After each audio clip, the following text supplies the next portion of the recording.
സഖാവ് പിണറായി വിജയനുമായിട്ടുള്ള ചർച്ച നടത്തിയെന്ന് താങ്കൾ പറഞ്ഞു. ആ ഒരു സാഹചര്യത്തിൽ അദ്ദേഹവുമായി വളരെ അടുത്ത് ചർച്ച ചെയ്യാൻ കഴിഞ്ഞിട്ട് പോലും ഇത്തരത്തിലൊരു അകൽച്ച എങ്ങനെ സാധ്യമായി? അല്ലെങ്കിൽ താങ്കൾക്ക് എന്തുകൊണ്ട് താങ്കളുടെ നിലപാടുകൾ പിണറായി വിജയൻ അറിയിക്കാൻ കഴിഞ്ഞില്ല? തിരിച്ചും എന്തുകൊണ്ട് അങ്ങനെ സംഭവിച്ചില്ല? ജമാഅത്തെ ഇസ്ലാമിയുടെ ഇപ്പോഴത്തെ ചില നിലപാടുകൾ, അതുപോലെ തന്നെ പോഷക സംഘടനകളുടെയും പത്രപ്രസിദ്ധീകരണങ്ങളുടെയും ചില നിലപാടുകൾ CPM-മായി നേരിട്ട് എതിരുണുന്നതായി തീർന്നു എന്നുള്ളതാണ്. അത് CPM-നെ ലക്ഷ്യം വെച്ചുകൊണ്ട് ജമാഅത്തെ ഇസ്ലാമിയുടെ ഭാഗത്തു നിന്നുണ്ടായിട്ടുള്ള ഒരു നീക്കമായിരുന്നില്ല. അതെന്തായിരുന്നു എന്ന് ചോദിച്ചാൽ, ജമാഅത്തെ ഇസ്ലാമി സ്വന്തം നിലപാടുകളിൽ നിന്നുകൊണ്ട് എടുത്തിട്ടുള്ള ചില സമീപനങ്ങളായിരുന്നു. അതേ സ്വഭാവത്തിൽ ഇപ്പോൾ കിനാലൂരിൽ ഒരു പദ്ധതി വന്നു. ഒരു മലേഷ്യൻ കമ്പനി വന്നു. അവർ പദ്ധതിക്ക് പോരായികൾ ഉണ്ടെന്ന് പറഞ്ഞു. അവർ പോയി. പിന്നെ എന്തൊക്കെ പദ്ധതികളാണ് അവിടെ വരുന്നത് എന്ന് അറിയാനുള്ള അവകാശം ജനങ്ങൾക്കുണ്ട്. അതായത് എത്ര വീതിയുള്ള റോഡ്, അതെങ്ങോട്ടുള്ള റോഡ്, ഇതാർക്കൊക്കെ ഉപകാരപ്പെടും എന്നൊക്കെ അറിയാനുള്ള ഒരു അവകാശം ആ റോഡിന്റെ പേരിൽ പതിറ്റാണ്ടുകളായി തങ്ങൾ ജീവിച്ചിരുന്ന പ്രദേശങ്ങളിൽ നിന്ന് കുടിയിറക്കപ്പെട്ടു പോകുന്ന ആളുകൾക്കുണ്ടല്ലോ. ഈ ചോദ്യം അവരുന്നയിച്ചു. സോളിഡാരിറ്റി ഒരു നിലപാട് സ്വീകരിച്ചു. ഈ ചോദ്യം ഉന്നയിക്കാനുള്ള അവകാശം അവർക്കുണ്ട് എന്നായിരുന്നു സോളിഡാരിറ്റിയുടെ നിലപാട്. അതുകൊണ്ട് തന്നെ ആ ചോദ്യം ഉന്നയിക്കുന്ന ആളുകളെ സോളിഡാരിറ്റി പിന്തുണച്ചു. എളമരക്കരയും വിചാരിച്ചു സോളിഡാരിറ്റി അദ്ദേഹത്തിനെതിരാണ്. അല്ലെങ്കിൽ CPM വിചാരിച്ചു അവർ പ്രതിനിധാനം ചെയ്യുന്ന താല്പര്യങ്ങൾക്കെതിരാണ്. ഇപ്പൊ വസ്തുത എന്താണെന്ന് ചോദിച്ചാൽ, ഡോക്ടർ MK മുനീറിനും എതിരായിരുന്നില്ല, എളമരം കരീമിനും എതിരായിരുന്നില്ല. നിലപാട് വളരെ സ്വതന്ത്രമായിരുന്നു. രണ്ടിലും ഒരേ നിലപാടാണ് സ്വീകരിച്ചത്.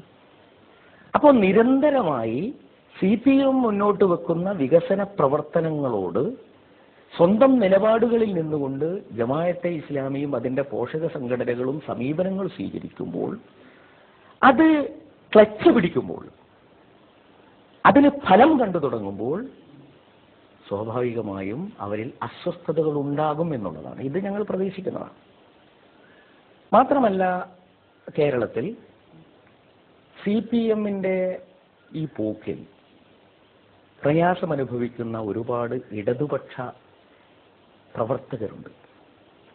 ഒന്നുകിൽ വ്യവസ്ഥാപിതമായ ഇടതുപക്ഷം എന്നുള്ള നിലയിൽ CPI, CPM പോലുള്ള കക്ഷികളോട് ചേർന്ന് നിൽക്കുന്നവരാണ്.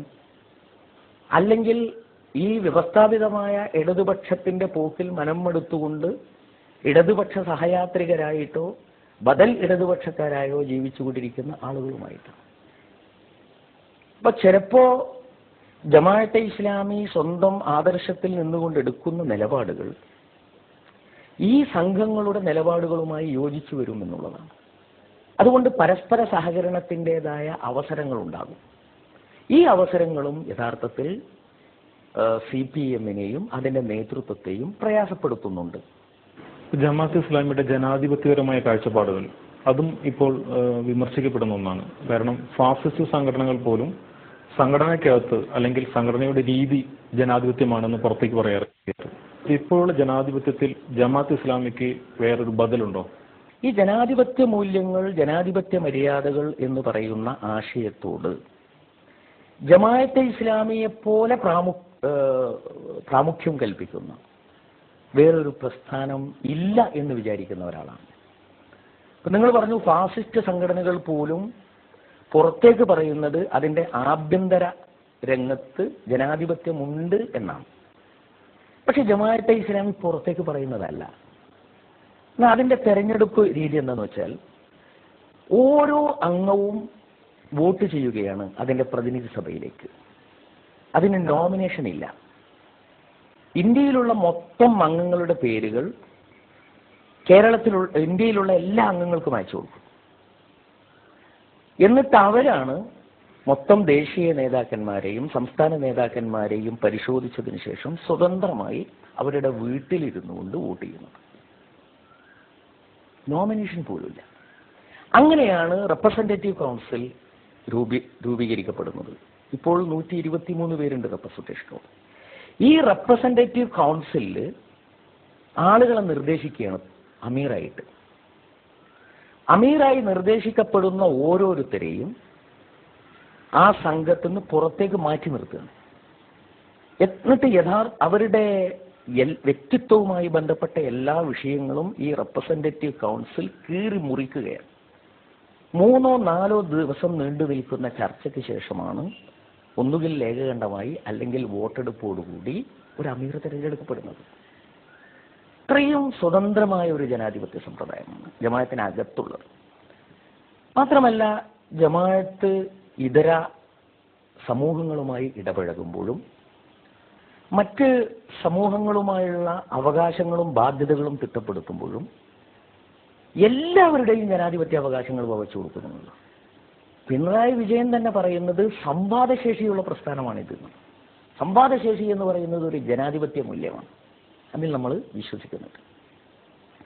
ജനാധിപത്യം വളരെ സ്വതന്ത്രമായിരിക്കണം. അതായത് 51% ആളുകൾ എന്താണോ പറയുന്നത് അതാണ് സത്യം. 51% ആളുകൾ എന്താണോ പറയുന്നത് അതാണ് നീതി. 51% എന്താണോ പറയുന്നത് അതാണ് ധർമ്മം എന്ന ഒരവസ്ഥയുണ്ടോ? അതല്ല, ജനാധിപത്യത്തെ നിയന്ത്രിക്കുന്ന ഒരു വാല്യൂ സിസ്റ്റം, ഒരു മൂല്യവ്യവസ്ഥ ആവശ്യമാണ്. ഇതാണ് ഒരു ഐഡിയോളജി എന്നുള്ള നിലയിൽ വരുമ്പോൾ ജനാധിപത്യത്തെ സംബന്ധിച്ച് ജമാഅത്തെ ഇസ്ലാമി ഉയർത്തുന്ന ചോദ്യം. ജനാധിപത്യവും നമ്മളും തമ്മിലുള്ള പ്രശ്നം എന്താണെന്ന് വെച്ചാൽ, ഒരു വാല്യൂ സിസ്റ്റം ജനാധിപത്യത്തെ നിയന്ത്രിക്കേണ്ടതുണ്ടോ ഇല്ലയോ എന്നുള്ളതാണ്. ഉണ്ട് എന്ന് ഞങ്ങൾ അഭിപ്രായപ്പെടുന്നു. ഉണ്ടെങ്കിൽ ഞങ്ങളുടെ കയ്യിൽ എന്താണുള്ളത് എന്ന് ഞങ്ങൾ ഒരു ജനാധിപത്യ സമ്പ്രദായത്തിൽ തന്നെ ജനങ്ങളോട് പറയണമെന്ന് ഉദ്ദേശിക്കുന്നു. ഇങ്ങനെ ഉദ്ദേശിക്കുന്ന ഒരു പാർട്ടിക്ക്, ഒരു പ്രസ്ഥാനത്തിന് ഇന്ത്യയിൽ നിലനിൽക്കാനും ജീവിക്കാനും അർഹതയുണ്ടോ? ഇന്ത്യ നൽകുന്ന സ്വാതന്ത്ര്യം എന്ന് പറയുന്ന ആ കുടക്കീഴിൽ ഇങ്ങനെ വിചാരിക്കുന്ന, ഇന്ത്യൻ ജനാധിപത്യത്തെ ഒരു വാല്യൂ സിസ്റ്റം നിയന്ത്രിക്കണമെന്ന് വിചാരിക്കുന്ന, ആ വാല്യൂ സിസ്റ്റത്തെക്കുറിച്ച് സംവാദങ്ങളാകാമെന്ന് വിചാരിക്കുന്ന, ആ വാല്യൂ സിസ്റ്റം ഞങ്ങളുടെ കയ്യിലുണ്ട്, അത് അവതരിപ്പിക്കാൻ ഞങ്ങൾ സന്നദ്ധരാണ് എന്ന് പറയുന്ന ഒരു വിഭാഗത്തിന് ഇന്ത്യയിൽ ജീവിക്കാൻ അർഹതയുണ്ടോ? അത് ഇന്ത്യൻ ജനാധിപത്യമാണ് വ്യക്തമാക്കേണ്ടത്. ജമാഅത്തെ ഇസ്ലാമിയുടെ സ്ഥാപകനോട് കടപ്പാടുണ്ട് എന്ന് പറയുമ്പോൾ തന്നെ സ്ഥാപകന്റെ മറ്റ് കാര്യങ്ങൾ അല്ലെങ്കിൽ സ്ഥാപകനെ തന്നെ തള്ളിപ്പറയുന്ന രീതിയിൽ ഒരു നിലപാട് ജമാഅത്തെ ഇസ്ലാമി ഉണ്ടോ? എൻ്റെ പത്രസമ്മേളനത്തിൽ വ്യക്തമാക്കിയ ഒരു കാര്യമാണ്, ജമാഅത്തെ ഇസ്ലാമിയുടെ മൗലിക പ്രമാണങ്ങൾ 2 എണ്ണമാണ്. അത് ഖുർആനും പ്രവാചക ചര്യയുമാണ്. ഇതല്ലാത്ത ഒരു മൗലിക പ്രമാണവും ജമാഅത്തെ ഇസ്ലാമിക്ക് ഇല്ല എന്നുള്ളത്. ഞാൻ വിചാരിക്കുന്നത് ജമാഅത്തെ ഇസ്ലാമിക്ക് ഇപ്പോൾ കേരളത്തിൽ നേതൃത്വം നൽകിക്കൊണ്ടിരിക്കുന്ന ഒരാൾ എന്നുള്ള നിലയിൽ ഇത് ജനങ്ങളോട് വ്യക്തമാക്കേണ്ടുന്ന ഒരു ബാധ്യത എനിക്കുണ്ട് എന്നുള്ളത്. രണ്ടാമതൊരാശയം ഞാൻ പറഞ്ഞത്, സത്യത്തിന്റെ മാനദണ്ഡമായി ജമാഅത്തെ ഇസ്ലാമി പ്രവാചകനെയാണ് അംഗീകരിക്കുന്നത്. സത്യവാന്മാർ പലരും ഉണ്ടാകാം, പക്ഷെ സത്യത്തിന്റെ മാനദണ്ഡമായി പ്രവാചകൻ മാത്രമാണുള്ളത്. ഈ 2 ആശയങ്ങളും വ്യക്തമാക്കുമ്പോൾ അത് മൗദൂദിയെ തള്ളിപ്പറയുകയാണ് എന്ന് വിശദീകരിക്കുന്നത് വിഷമകരമായിട്ടുള്ളൊരു കാര്യമാണ്. കാരണം എന്താണെന്ന് ചോദിച്ചാൽ, ഈ ഭരണഘടന എഴുതി തയ്യാറാക്കിയത്, അതിൻ്റെ ആദ്യ രൂപം എഴുതി തയ്യാറാക്കിയത് സയ്യിദ് അബുൽ അല മൗദൂദിയാണ്.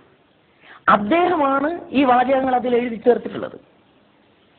ആ വാചകങ്ങൾ ജമാഅത്തെ ഇസ്ലാമി ഹിന്ദ് രൂപപ്പെട്ടതിന് ശേഷം അതിലും എഴുതി ചേർത്തിരിക്കുന്നു എന്നുള്ളതാണ്. അപ്പോൾ അദ്ദേഹം എഴുതി ചേർക്കുന്ന വാചകം ആവർത്തിക്കുന്ന ഞാൻ എങ്ങനെയാണ് മൗദൂദിയെ തള്ളിപ്പറഞ്ഞു എന്ന് പറയുക?